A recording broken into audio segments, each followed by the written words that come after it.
Browns losers here in Detroit, Mary Kay, 38-24. But the big news for them is Deshaun Kaiser actually played pretty well before he had to leave the game with a rib injury.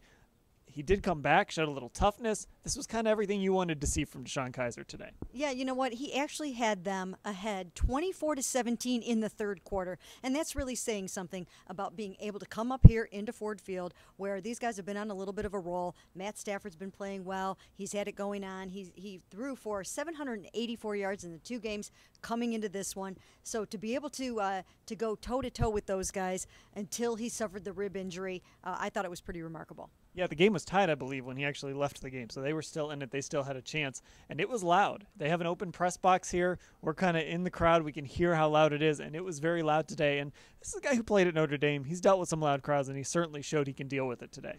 Yeah, you know, I think he showed a lot today just in terms of coming back from the rib injury, and he overcame something that happened at the end of the first half. Okay, he made a horrible error there. He audibled into a sneak at the end of the first half. They came away with no points after driving to the 2.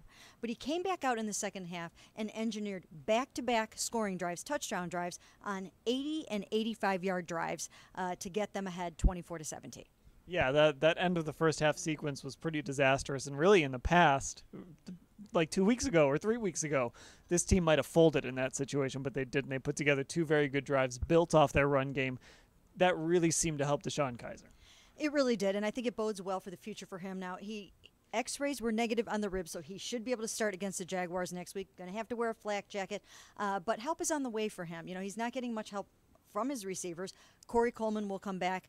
Josh Gordon, hopefully for him, will also come back, and I think you'll see an even better Deshaun then.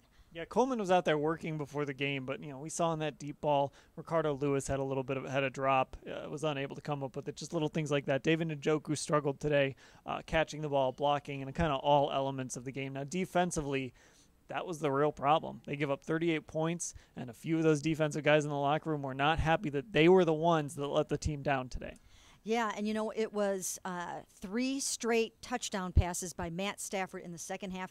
That put the game away. He got hot. The other thing that happened with the defense today is they were not good against the run.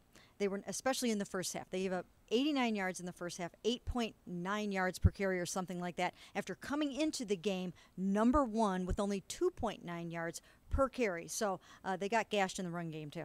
And the bottom line is the Browns played pretty well today. They still lost by 2 scores. They're still 0-9. They have Jacksonville coming to First Energy Stadium next week. Full coverage of today's game at cleveland.com/Browns.